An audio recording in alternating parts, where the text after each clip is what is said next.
आज देश के लोकप्रिय प्रधानमंत्री श्री नरेंद्र मोदी जी का 72वां जन्मदिन है और इस मंच से हम सबकी ओर से हम उनको अपनी शुभकामनाएं देते हैं, हार्दिक शुभकामनाएं देते हैं और ईश्वर से प्रार्थना करते हैं कि देश के प्रधानमंत्री मोदी जी दीर्घायु हों और स्वस्थ रहें। एक प्रचलन है देश में जहां पर हर प्रधानमंत्री के जन्म दिवस को एक प्रतीकात्मक रूप में मनाया जाता है। बच्चों से बहुत प्यार था तो चाचा नेहरू के जन्मदिन को बाल दिवस के रूप में मनाया जाता था। मुझे लगता है इंदिरा जी का जो अदम्य साहस था और जो उन्होंने किया उसको कौमी एकता दिवस रूप में मनाया जाता है। राजीव जी का जन्मदिन सद्भावना दिवस के रूप में मनाया जाता है। अटल जी का जन्मदिन सुशासन दिवस के रूप में मनाया जाता है। तो आज का भी दिन बेहद खास है। मोदी जी का जन्मदिन है, प्रचंड बहुमत हासिल कर प्रधानमंत्री बने हैं, तो उनकी उपलब्धियों की खूब चर्चा हो रही है।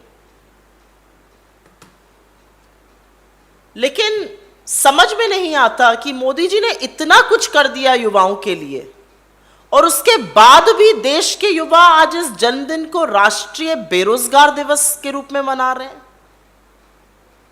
किस बात का आभार व्यक्त कर रहे हैं?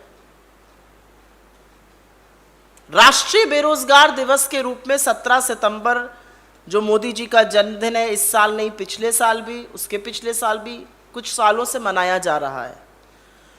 तो कहीं ना कहीं ये चिंता बड़ी है और ये चिंता सरकार को और प्रधानमंत्री को समझनी पड़ेगी। भारत विश्व का सबसे युवा राष्ट्र है। हमारे यहाँ औसतन आयु विश्व में सबसे युवा है और उसके बाद भी हमारे यहाँ कामकाज करने वाले उम्र वर्ग में 60% लोग, in the working age population 60% लोग या तो काम नहीं कर रहे हैं या काम ढूंढ नहीं रहे हैं, इतने हताश हो चुके हैं। 60% लोग in the working age population, 60% are either not working और नॉट लुकिंग फॉर एम्प्लॉयमेंट। भयावह स्थिति है। 20 से 24 वर्ष की आयु में युवा बिल्कुल 42% बेरोजगार हैं। तो अगर ये भयावह स्थिति नहीं है तो और क्या होगी? और नहीं, ना आप कोरोना के पीछे छुप सकते हैं, ना आप रशिया यूक्रेन युद्ध के पीछे छुप सकते हैं, क्योंकि सच तो यह है कि कोविड का पहला केस आने से पहले हमारी आर्थिक मंदी, हमारी अर्थव्यवस्था चरमरा गई थी और बेरोजगारी 45 साल में सबसे ऊंचे स्तर पर पहुंच गई थी। हालिया आंकड़ों के मुताबिक बेरोजगारी की दर 8.3% है। एक डेवलपिंग इकोनॉमी के लिए और एक युवा राष्ट्र के लिए अगर इससे बड़ा रेड लेटर प्रायोरिटी और कुछ नहीं हो सकता है। और ऐसा क्यों है? ये युवा क्यों मना रहे हैं इसको राष्ट्रीय बेरोजगार दिवस के रूप में? मुझे लगता है वो मायूस हैं। मोदी जी ने क्योंकि वादे बहुत बड़े किए थे।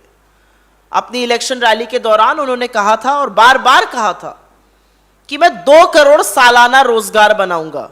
तो 8 साल बाद 16 करोड़ रोजगार बन जाने चाहिए थे।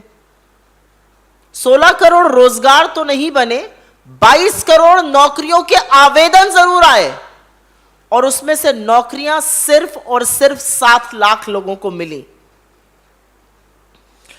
और बेरोजगारी का ये जो पहाड़ है, ये 2 विषयों से और भी ज्यादा बड़ा टूट पड़ रहा है। पहला, ये महंगाई और घटती आय के दौरान आ रहा है। जो लोग थोड़ा बहुत कमा रहे हैं उनकी भी आय घट गई है और महंगाई बहुत है, इसलिए बेरोजगारी और भी ज्यादा चुभ रही है। और दूसरा, महिलाओं पर इसका बहुत कहर बरपा है। जो लेबर पार्टिसिपेशन रेट महिलाओं का 26% होता था, वो गिर के 15% तक पर आ गया। तो क्या मोदी जी को कोई चिंता नहीं है? मुझे नहीं लगता ऐसा होगा। आंख पर पट्टी बांध लेने से सुनाई तो जरूर देता है क्या हो रहा है देश में, और उनको चिंता है, उनको रोजगार की चिंता है। ये मैं दावे के साथ इस मंच से कह सकती हूं। हां, वो चिंता एक व्यक्ति के रोजगार की है।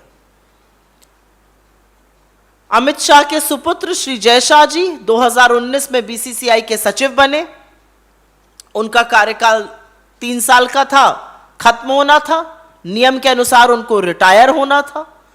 लेकिन अब बीसीसीआई का संविधान बदला जाएगा और उनको 3 साल तक रोजगार सुनिश्चित किया गया है।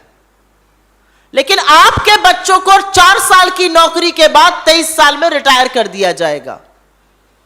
यह प्राथमिकता है सरकार की।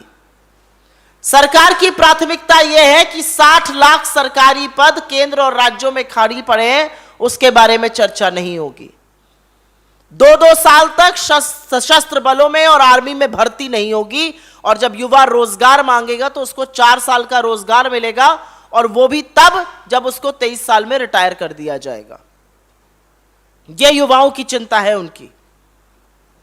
तो ऐसा क्यों है कि स्थिति इतनी ज्वलंत है और मुद्दे पर बात नहीं होती है? आप बेरोजगारी पर बात करके, मैं चैलेंज के साथ कह सकती हूं, यहां पर दिखा दीजिए, नहीं बात करेंगे। और इसीलिए हमारे कुछ सवाल हैं। पहला सवाल यह है कि वो 2 करोड़ सालाना रोजगार कहां है? क्या वो हवाबाजी थी? क्या वो जबानी जमा खर्च था? उसके लिए आप माफी कब मांगिएगा? दूसरा, 60 लाख सरकारी पद खाली पड़े हैं। अभी मैं निजी क्षेत्र की तो बात ही नहीं कर रही हूं, केंद्र और राज्य सरकारों को मिलाकर वो क्यों खाली पड़े हैं? तीसरा, बड़ा रोजगार बनाने वाले जो उपक्रम होते हैं वो एमएसएमईज होते हैं, लघु मध्यम सूक्ष्म उद्योग जो होते हैं, वो बैकबोन ऑफ द इकोनॉमी होती है, वो बड़ा रोजगार बनाती है। उनके लिए क्या प्लान है? उनका पैसा बकाया है? डिमोनेटाइजेशन, पहले नोटबंदी के दौरान उनको मारा गया, अब उनका पैसा, तमाम पैसा बकाया है। वित्त मंत्री जो कहती हैं वो कोई सुनता नहीं है। ऐसा क्यों है कि आपका महिमा मंडन तो करते हैं टीवी पर आकर निजी क्षेत्र वाले, लेकिन आप फटकारते हैं, आप ललकारते हैं, आप उनको बताते हैं कि आप श्री हनुमान जैसी ताकत है, लेकिन फिर भी वो निवेश नहीं कर रहे हैं। ऐसा क्यों है? क्या उनको आपकी नीतियों पर भरोसा नहीं है? निवेश, investment is an act of faith. If they believe in your policies, if they believe in your policy framework, they will invest. लेकिन निजी क्षेत्र आज देश में इन्वेस्टमेंट नहीं कर रहा है। 32,000 हाई नेटवर्थ इंडिविजुअल्स ये देश छोड़कर चले गए हैं। आप जो भी कहते रहिए, आप जो भी आंकड़े पकाते रहिए, अगर सारा ध्यान आपका हम दो और हमारे दो पर रहेगा तो बाकी निजी क्षेत्र कैसे, कहां, कब और क्यों रोजगार बनाएगा? और एक सवाल तो बनता ही है कि युवाओं को स्थायी रोजगार देने के बजाय ये जो 4 साल के ठेके पर आप षड्यंत्र रच रहे हैं, उसी के तहत युवा अपना प्रतिकार दिखा रहे हैं। मुझे लगता है इस देश में सबसे बड़ा मुद्दा बेरोजगारी है, महंगाई है, और उस पर चर्चा नहीं होती है।